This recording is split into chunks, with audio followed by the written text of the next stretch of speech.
Hello बच्चों, स्वागत है आपका अपने यूट्यूब चैनल अल्फा इंस्टीट्यूट में। तो आज हम बात करेंगे कि जिन्होंने भी सीयूईटी का एग्ज़ाम दिया है तो उन्होंने जिस जिस यूनिवर्सिटी को सेलेक्ट किया है, अपने मन में रखा है, जिस हिसाब से अपनी तैयारी की है कि उन्हें कौन सा कोर्स करना है, किस यूनिवर्सिटी से करना है। तो हम आज बीएचयू यूनिवर्सिटी की बात करते हैं, जिसे हम बनारस हिंदू यूनिवर्सिटी कहते हैं या फिर काशी हिंदू विश्वविद्यालय कहते हैं, जो कि बनारस में है। ठीक है, तो उसके बारे में हम लोग बात करेंगे, देखेंगे कि किस प्रकार से या बनारस, ये जो बनारस हिंदू यूनिवर्सिटी है, इसमें कौन कौन से सब्जेक्ट आपको मिलते हैं या कौन कौन से स्ट्रीम है आपके पास, या किस चीज़ों का आप चुनाव कर सकते हैं, या आपने क्या क्या भरा था, जैसे science, chemistry, sorry bio, math, science, इसमें से फिजिक्स, केमिस्ट्री, मैथ आपने क्या चुना था और उससे आपको क्या मिल सकता है, आप क्या कर सकते हैं, क्या आपके पास अपॉर्चुनिटी है, या फिर आपका यहाँ एडमिशन हो जाएगा तो आपको और कौन कौन से लाभ मिलेंगे, यहाँ पर क्या क्या चीज़ें हैं, इन सभी के बारे में हम लोग बात करते हैं।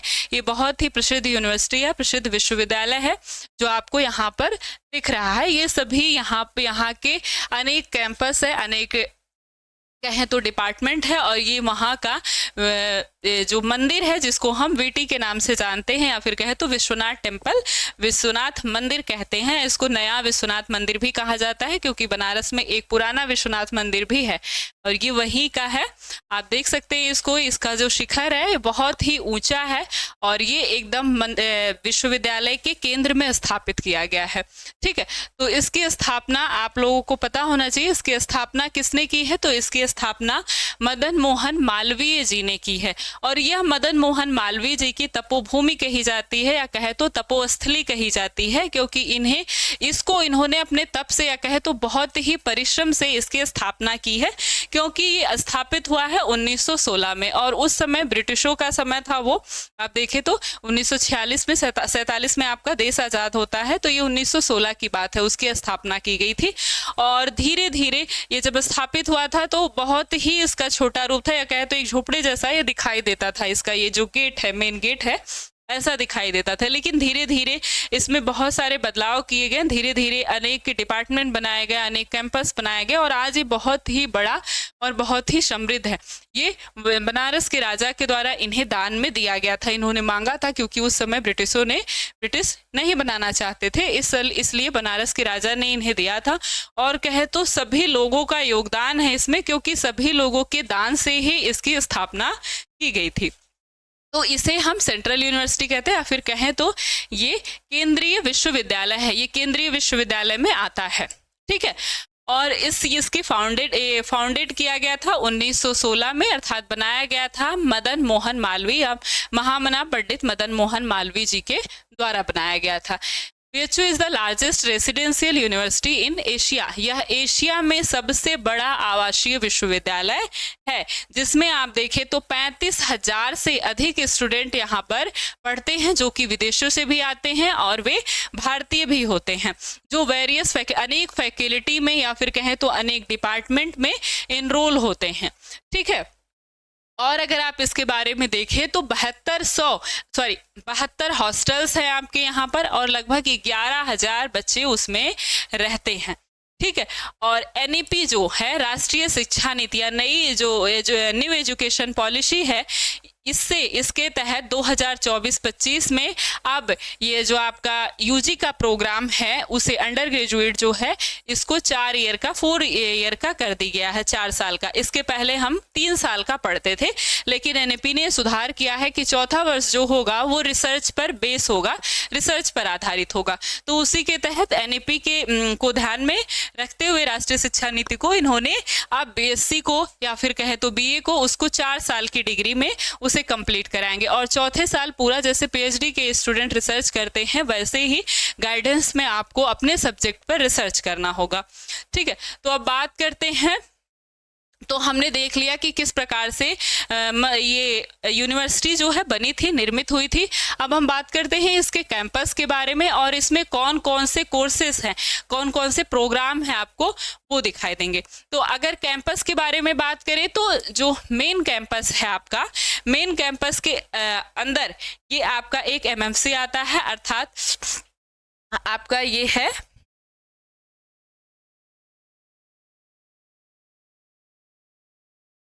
ये हाँ, ये मेन कैंपस है आपका, और ये एमएमबी है, इसमें केवल लड़कियां पढ़ती हैं, महिला महाविद्यालय है। और ये आरजीएससी, ये राजीव गांधी कैंपस है, ठीक है, राजीव गांधी साउथ कैंपस है। और ये FMC faculty of main campus है। तो ये सभी के लिए है, चाहे वो बॉयज हो, लड़के हो या फिर लड़कियां हो। लेकिन एमएमबी जो है ये सिर्फ लड़कियों के लिए है, जिसमें आपको बीएससी ऑनर्स के मैथ और बायो के कोर्सेज मिलते हैं, और प्लस बीए ऑनर्स सोशल और आर्ट्स के कोर्सेज मिलते हैं। और ये जो राजीव गांधी साउथ कैंपस है, ये आपका मेन कैंपस से बाहर है, ये मिर्जापुर में है।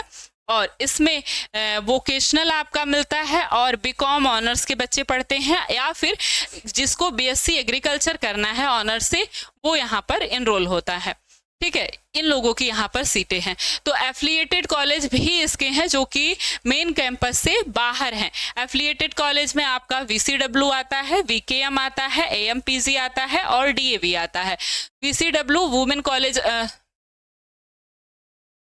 वीसीडब्ल्यू है वसंता कॉलेज ऑफ वुमेन, और ये है वीकेएम है वसंत कन्या महाविद्यालय, और ये एएमपीजी है आर्य महिला पीजी कॉलेज, और ये डीएवी है। तो ये वीसीडब्ल्यू में आपको बीए ऑनर्स आर्ट्स या सोशल साइंस मिलेगा, और बीकॉम ऑनर्स मिलेगा, और ये सिर्फ गर्ल्स के लिए है। ये तीनों जो है ये लड़कियों के लिए है, ये कोएट है, इसमें लड़के और लड़कियां दोनों पढ़ते हैं। और दोनों में ही आप देखेंगे तो इनमें एएमपीजी आपका दोनों में ही बीकॉम मिलते हैं। इसमें भी आपको बीकॉम मिलेगा, डीएवी में भी आप बीकॉम कर सकते हैं, और वीसीडब्ल्यू में भी बीकॉम है। लेकिन इसमें साइंस के बच्चे इनरोल नहीं हो सकते हैं, जिसको फिजिक्स केमिस्ट्री बायो पढ़ना है। ये केवल आर्ट्स और सोशल साइंस के बच्चों के लिए, और बीकॉम जो लेना चाहते हैं उनके लिए है एफिलिएटेड कॉलेज, और ये सिर्फ लड़कियों के लिए है। डीएवी में बस लड़के पढ़ सकते हैं, ठीक है। अगर हम कोर्सेज की बात करें तो इंस्टीट्यूट ऑफ साइंस के कोर्सेज हैं यहाँ पर, जिसमें आपको बीएससी ऑनर्स मैथ की डिग्री मिलती है और बीएससी ऑनर्स बायो की डिग्री मिलती है। यहाँ पर सिर्फ ऑनर्स की डिग्री ही मिलती है, आपको बीएससी मैथ नहीं मिलता, बीएससी बायो नहीं मिलता, ऑनर्स कराया जाता है। अर्थात आपका ये जो मैथ सब्जेक्ट होगा इसमें आपको कुछ अधिक जानकारी मिलती है, वहाँ के लिए जो प्रोफेसर्स होते हैं वो अलग होते हैं बाकियों से, और ऐसे ही आपको बायो के साथ किया जाता है। अर्थात पूरा जो आपका कोर्स आधारित होगा वो बायो पर और मैथ पर, उसकी ऑनर्स डिग्री दी जाती है। और इसी तरह से एग्रीकल्चर की भी ऑनर्स डिग्री दी जाती है आपको, बीएससी एग्रीकल्चर, या फिर फूड टेक्नोलॉजी से किसी को फूड के बारे में या फिर डेयरी टेक्नोलॉजी करना है तो वो बीएससी एग्रीकल्चर में एनरोल हो सकता है, जिसके आपको राजीव गांधी में उसमें आरजीएससी में और आपका मेन कैंपस में 2 जगह है। और कॉमर्स की, अगर आपको कॉमर्स की डिग्री मिलनी है या लेनी है तो इसके लिए एक तो बीकॉम है और दूसरा BCom honours financial market management है, जो कि लड़कियों के लिए तो कई जगह है लेकिन लड़कों के लिए बस एक जगह है, ठीक है। और फैकल्टी ऑफ आर्ट में आपको बीए ऑनर्स आर्ट मिलेगा और बैचलर ऑफ वोकेशनल मिलेगा, और सोशल साइंस में सोशल साइंस मिलेगा। तो इसमें सोशल साइंस के सब्जेक्ट होते हैं। आर्ट्स में आपको अधिकतर लैंग्वेज के सब्जेक्ट मिलते हैं, जैसे फ्रेंच हो गया, जर्मन हो गया, संस्कृत हो गया, हिंदी हो गया, इंग्लिश हो गया, बांग्ला हो गया, ये सब भाषाओं में आपको ऑनर्स की डिग्री दी जाती है। और सोशल साइंस में आपको हिस्ट्री हो गया, ज्योग्राफी हो गया, और आपका पॉलिटिकल साइंस हो गया, आपका साइकोलॉजी हो गया, इन सब की डिग्री दी जाती है। इन सब सब्जेक्ट से ऑनर्स की डिग्री दी जाती है। ऐसे ही लॉ के लिए है, इसके लिए भी मेन कैंपस है। तो ये बस मेन कैंपस में है आपका बीए एलएलबी। और ऐसे ही फैकल्टी ऑफ संस्कृत विद्यालय है, शास्त्री की डिग्री मिलती है। फैकल्टी ऑफ विजुअल आर्ट्स में फाइन आर्ट्स की बीएफए की डिग्री दी जाती है आपको।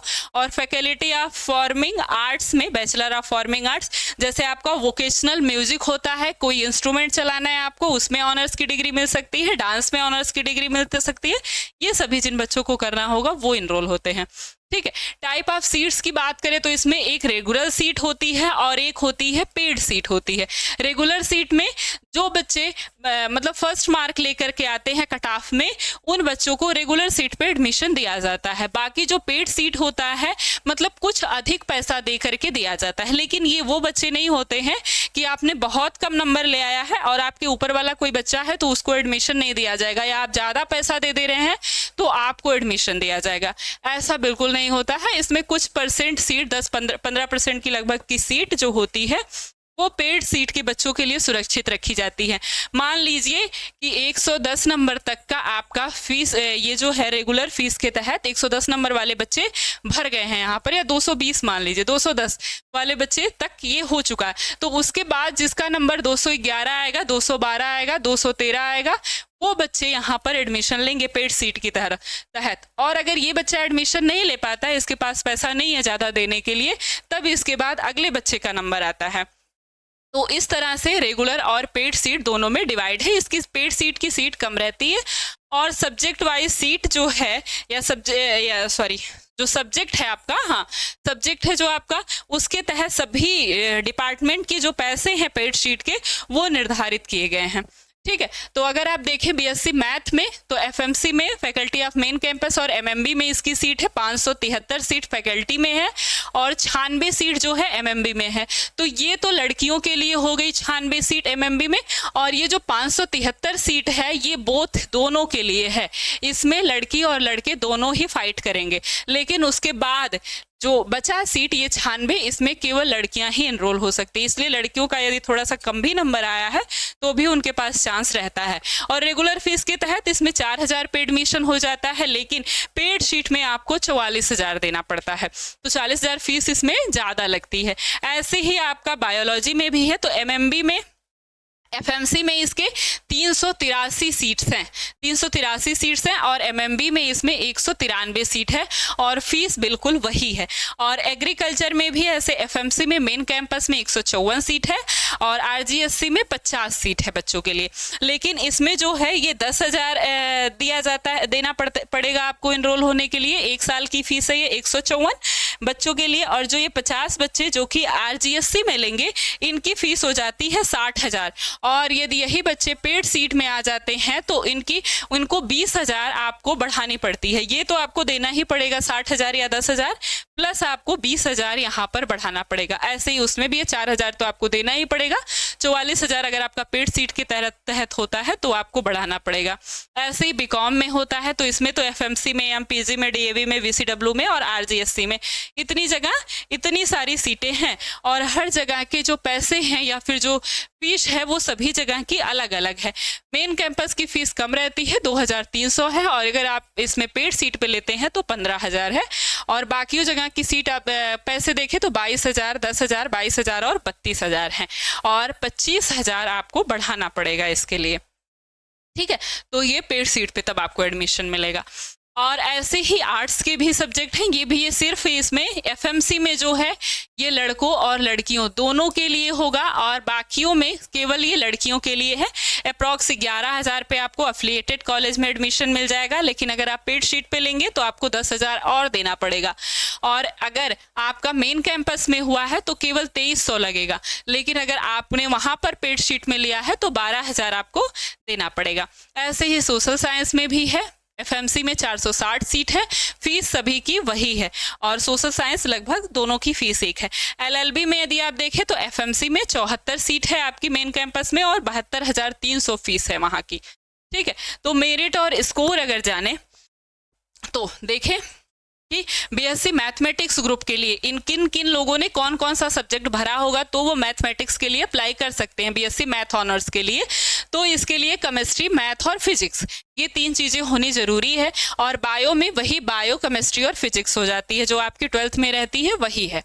ठीक है, और इसके बाद अगर आप एग्रीकल्चर देखें तो ये 3 में डिवाइड हो गया था, फिजिक्स, केमिस्ट्री और मैथ, और बायो, केमिस्ट्री और फिजिक्स, अर्थात बायो वाले और मैथ वाले बच्चे ले सकते हैं। और अगर आपने एग्रीकल्चर भी चूज किया है या बायो केमिस्ट्री चूज किया है तो भी आप ले सकते हैं उसमें एडमिशन, अगर आपने इसका पेपर दिया है तो। आर्ट्स में आपको केवल एक लैंग्वेज टेस्ट होता है और एक आपका जो जीटी है वो है, और ऐसे ही बिल्कुल सोशल साइंस में भी है। अगर हॉस्टल, यहाँ पर आपको हॉस्टल फैसिलिटी भी मिलती है, बहुत सारे हॉस्टल हैं, 72 हॉस्टल हमने देखे। तो बॉयज हॉस्टल में अगर आप बात करें, अगर आप साइंस के स्टूडेंट हैं तो हो जाता है आपका भाभा हॉस्टल है, और बरोचा हॉस्टल है, सीपीआर अय्यर हॉस्टल है, डेलिमा हॉस्टल है, और रामा कृष्णा हॉस्टल्स है, जिनकी फीस है 4,875 रुपये। तो ये केवल आपकी एकोमोडेशन फीस है, केवल ये आपकी रहने की फीस है। बाकी जो आप खाना खाएंगे उसकी फीस अलग होती है, ये साल भर की रहने की फीस होती है, 4,875 रुपये होती है। ठीक है। और भी बहुत सारे आपके हॉस्टल हैं, जैसे आप देख ही रहे हैं, बाल गंगा है, एस राधा कृष्णा है, IN गुटरू हॉस्टल है, और बिरला में भी कई हॉस्टल हैं, बिरला ABC। आर्ट्स वाले बच्चे ही सिर्फ इसमें बिरला में जाते हैं। बाकी सोशल साइंस में AND मूना देवी हैं, और ब्रजनाथ है, राजा राम मोहन राय हॉस्टल है। ये सभी बॉयज़ के हॉस्टल हैं, लड़कों के हॉस्टल हैं। अब हम गर्ल्स हॉस्टल देखें तो साइंस में जो लड़कियां पढ़ेंगी उनके लिए कौन कौन सा हॉस्टल है, तो ये गार्गी हॉस्टल है, JC बोस हॉस्टल है, कुंदन देवी हॉस्टल है आपका, और Maitreyi girls hostel, Sarojini Naidu hostels है। इन सब की फीस भी अलग अलग है, 5,375 और 4,875 रुपए है। ये केवल रहने की फीस है। ठीक है। और भी हॉस्टल हैं लड़कियों के लिए, और भी हॉस्टल हैं जो आर्ट्स में जाती हैं, सोशल साइंस में जाती हैं, उनका एक त्रिवेदी कॉम्प्लेक्स है, उसमें भी कई हॉस्टल्स हैं, और भी बहुत ज़्यादा लड़कियों के लिए भी हॉस्टल्स हैं। अब हम बात करते हैं BHU की जो एक्सपेक्टेड कट ऑफ है, जो एक्सपेक्ट की जा रही है, वो कितनी होगी। तो अगर आप मैथ की बात करेंगे तो जो जनरल कैटेगरी के बच्चे होंगे 345 से 350 नंबर मेन कैंपस वाले, और 330 से 335 ये MMB की लड़कियों को मिल सकता है। EWS में 335 से 340, और MMB में 325 से 330 हो गया। OBC की FMC में 330 से 340 नंबर के बीच में जो आए होंगे, और MMB में 320 से 330 नंबर के। ऐसे ही आपका SC और ST इन सभी की कैटेगरी डिवाइड रहती है। और अगर आप वहीं बायो में आपको एडमिशन लेना है, बायोलॉजी ऑनर्स में करना है, तो जनरल के बच्चों के लिए 390 से 395 नंबर लाना है लड़कों और लड़कियों को, और वहीं लड़कियों का जो है ये 370 से 375 हो जाता है।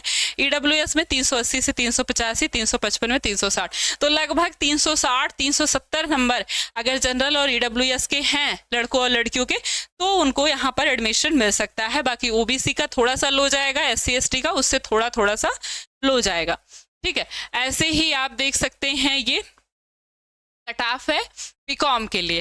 बीकॉम के बच्चों को, जिसको बीकॉम में एडमिशन लेना होगा वो देख लेगा। जनरल, EWS, OBC और SC ST सभी की कट ऑफ दी गई है यहाँ पर। और ये BA आर्ट्स में जिसको एडमिशन लेना है वो देख सकता है, अर्थात 200 कम से कम आपको जनरल में है तो 235 नंबर या 240 नंबर लाना है तो सेफ है, और EWS को 220 नंबर लेकर आना है, 215 से 20, और इसमें OBC को 220, 210 से 220 हो गया।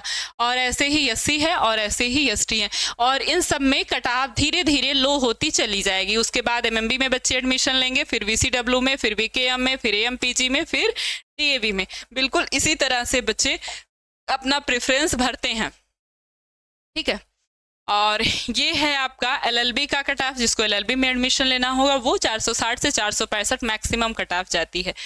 ठीक है। सोशल साइंस में भी वही हाल है आपका, 240 से 245। इसमें भी आपको आपका लैंग्वेज और आपका GTEC का नंबर जुड़ता है, और इसमें आप देख सकते हैं FMC की कट ऑफ, MMB की, VCW, VKM, AMPG और DAV कॉलेज की, ये सब कट ऑफ दी गई हैं।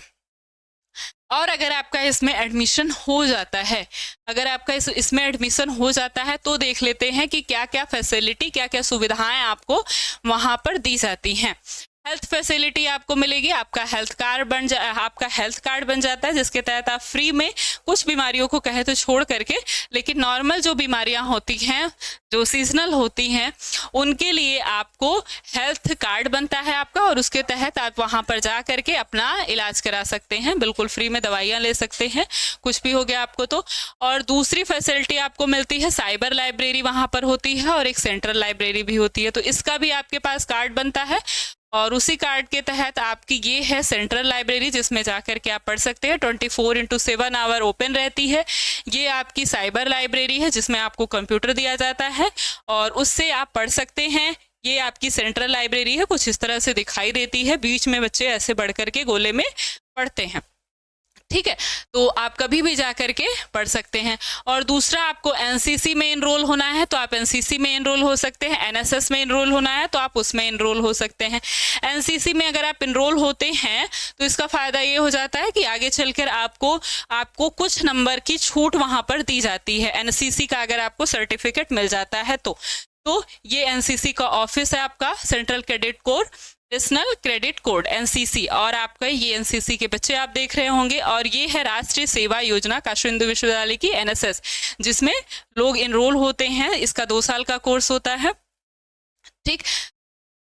और इसके तहत राष्ट्रीय सेवा मतलब सेवा करनी रहती है लोगों की। ऑल स्पोर्ट्स एक्टिविटीज, कोई भी आपकी स्पोर्ट्स एक्टिविटीज हो, कई क्लब बने हैं अलग अलग, जैसे फुटबॉल के हैं, क्रिकेट के हैं, तो इसके तहत बच्चों को खिलाया जाता है। बच्चे खेलते हैं और अगर अच्छा खेलते हैं तो वो आगे भी खेलते रहते हैं। तो ये आपके ऊपर है, आपको क्या लेना है, कौन सी एक्टिविटीज़ में। हेल्दी और पीसफुल इन्वायरमेंट कहें तो यहाँ पर बहुत ही पेड़ पौधे बहुत ज़्यादा हैं, इसलिए कहा जाता है कि आप देखिए, आप ये ऊपर से खींची गई फोटो आप देखिए तो कितने सारे पेड़ पौधे आपको आसपास में ये बीएचयू के अंदर सब कुछ दिखाई देता है, और बीच में आपको मंदिर है। यही मेन फोटो लेने का उद्देश्य था, लेकिन आसपास आप देखें तो बहुत सारे पेड़ पौधे आपको दिखाई देंगे। इसीलिए कहा जाता है कि यहाँ का इन्वायरमेंट जो है हेल्दी है और पीसफुल है। आप बारिश के समय में देखेंगे तो पहले अंदर बारिश स्टार्ट हो जाती है और गेट के पहले आगे बारिश नहीं होती है, तो इसका मतलब ही हो जाता है वहाँ पर पेड़ पौधे अधिक है, इसलिए बारिश वहाँ पहले हो जाती है। तो ऑल एक्स्ट्रा एक्टिविटीज और बहुत सारी एक्स्ट्रा एक्टिविटीज करिकुलम कराए जाते हैं। जैसे वहाँ पर एक प्रोग्राम होता है आपका स्पंदन, उसमें आप चाहे तो पार्टिसिपेट कर सकते हैं। बच्चों को डिबेट कराया जाता है। कोई भी प्रोग्राम हुआ किसी का, कोई जन्मोत्सव हुआ किसी का, तो वो सब कुछ प्रोग्राम वहाँ पर कराए जाते हैं। स्पंदन में सिंगर्स बुलाए जाते हैं, फेमस जो सिंगर्स होते हैं उनको बुलाया जाते हैं, और कल्चरल सांस्कृतिक महोत्सव भी किया जाता है, बसंत पंचमी मनाया जाता है। तो सब कुछ में बच्चे इनरोल रहते हैं। तो अगर आप एडमिशन यहाँ पर लेते हैं, आपका एडमिशन हो जाता है, तो आप बहुत अच्छे से पढ़ भी सकते हैं, और अगर आप ध्यान से पढ़ते हैं तो आप बहुत आगे तक जाएंगे। और उसके साथ अगर आप नहीं पढ़ते हैं तो उसमें कोई कुछ नहीं कर सकता है, क्योंकि यहाँ पर आने के बाद लोगों को और भी चीज़ें दिखाई देने लगती है। अब इन सब में ज़्यादा लोग घुस जाते हैं या घूमने फिरने लगते हैं, तो इसलिए वो पढ़ नहीं पाते हैं। तो आपको क्या करना है, अच्छे से पढ़ना है। आपका एडमिशन कहीं भी होता है। तो इस तरह से हमने आज बीएचयू के बारे में देख लिया। तो चलिए फिर मिलेंगे हम अगले यूनिवर्सिटी के साथ। तब तक के लिए आप सभी को थैंक यू सो मच।